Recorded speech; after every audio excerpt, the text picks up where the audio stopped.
Pemirsa, terima kasih Anda kembali menyaksikan Juru Bicara dan malam hari ini Juru Bicara membahas terkait Hari Anak Nasional 2024 dan masih bersama Dirjen IKP Kementerian Kominfo Bapak Usman Kansong.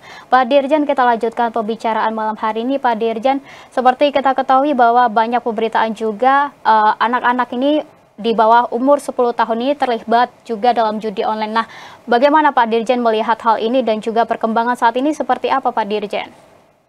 Iya, jadi memang kita sangat prihatin tentu dengan data-data yang disampaikan oleh PPATK kemarin ya. Anak-anak umur 10 tahun ke bawah ini banyak yang terlibat judi online, bahkan kalau kita tarik ke lebih tinggi, ya yang di bawah 17 tahun itu jumlahnya sampai 80.000 yang terlibat dalam judi online. Dan mereka ini umumnya terlibat judi online melalui game. Ya, melalui game. Sebetulnya Kominfo sudah punya regulasi, yakni Peraturan Menteri Kominfo nomor 2 tahun 2024 yang mengatur klasifikasi game berdasarkan usia, dan di situ dikatakan bahwa game online itu tidak boleh mengandung unsur judi dalam klasifikasi usia berapapun. Jadi itu sudah dikatakan, berarti kalau masih ada game yang mengandung judi online, maka itu adalah pelanggaran pidana tentu saja. Nah, tapi kita juga harus terus ya melakukan upaya pencegahan. Ya, di Satgas Pemberantasan Judi Online ada tim pencegahan, ada tim penindakan. Nah, tim pencegahan ini tentu kita melakukan edukasi literasi digital ya kepada anak-anak, baik secara langsung atau melalui orang tua. Ya, jadi orang tua kita edukasi agar memperhatikan anak-anaknya ketika anak-anak mereka ini memegang handphone, memegang smartphone. Apa yang diakses oleh anak-anak ini harus menjadi perhatian orang tua. Nah, kemudian kita juga melakukan penindakan dengan men-take down. Jadi kalau kita temukan ada konten judi online di dalam game online, tentu kita akan melakukan take down, dan penerbit game ini bisa terkena sanksi hukum ya, atau sanksi pidana. Jadi kita juga sudah banyak men-take down ya game-game judi online, game-game yang mengandung unsur judi begitu. Nah, jadi kita melakukan secara komprehensif, baik pencegahan ya supaya anak tidak terlibat judi online, dan kedua melakukan penindakan yang melalui regulasi dan melalui katakanlah take down konten-konten yang mengandung judi online, termasuk game online yang mengandung unsur judi online.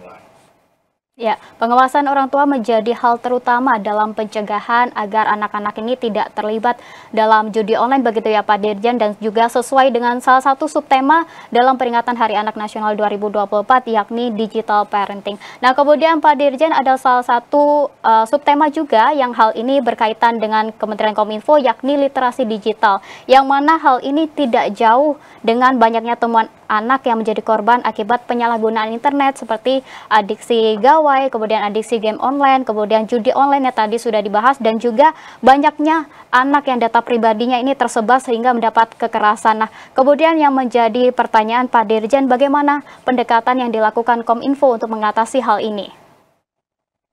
Iya, jadi tadi kita melakukan literasi digital ya, tapi memang literasi digital yang kita lakukan ini lebih banyak mengarah ke orang-orang tua mereka lah kemudian yang meliterasi anak-anaknya, kira-kira begitu ya, secara digital. Nah, kita coba menanamkan yang tadi saya sebutkan, kecerdasan digital. Ya, kecerdasan digital kepada anak-anak. Kecerdasan itu dalam arti anak-anak kita edukasi supaya dia bisa memilah konten-konten mana yang layak dia akses. Tidak semua konten tentu layak diakses. Tetapi sekali lagi pengawasan orang tua menjadi sangat penting. Dari sisi regulasi, kita sudah mengatur di dalam Undang-Undang ITE, ya ada pasal 16 yang mengatur perlindungan anak di ranah digital. Jadi PSE, penyelenggara sistem elektronik, itu harus punya mekanisme klasifikasi klarifikasi ya dan pengaduan. Ya pengaduan, bukan klarifikasi, verifikasi istilahnya. Jadi klasifikasi, verifikasi dan pengaduan. Nah kalau klasifikasi tadi yang kita sampaikan, konten ini harus diklasifikasikan. Ya konten untuk anak usia berapa begitu. Sama seperti kira-kira klasifikasi di bioskop ya. Film ada yang semua umur, ada yang 13 tahun ke atas, ada 17 tahun ke atas begitu. Nah, kemudian ada mekanisme verifikasi. Nah, ini sangat penting ya, misalnya ketika ada orang yang mau mengakses satu konten, itu PSC akan menyediakan mekanisme verifikasi. Misalkan yang diverifikasi usia. Dan ini umumnya yang melakukan verifikasi ya orang-orang tuanya. Sebagai contoh, kalau anak-anak mau mengakses YouTube Kids, katakanlah seperti itu ada proses verifikasi.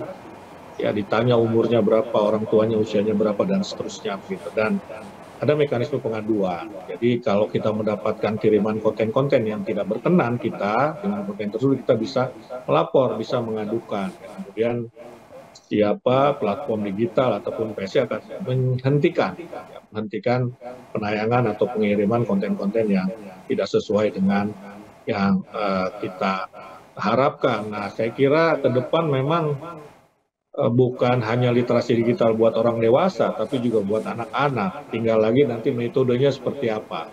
Ya, literasi digital yang kita sampaikan sementara ini kan ada 4 pilar ya. Ada pilar digital skill, ada digital ethics, digital culture, dan digital safety. Ini kan materi-materi yang berat yang buat orang dewasa. Nah, ini sekarang bagaimana nanti kita buat kurikulum literasi digital untuk anak-anak dalam rangka menumbuhkan kecerdasan digital kepada anak-anak.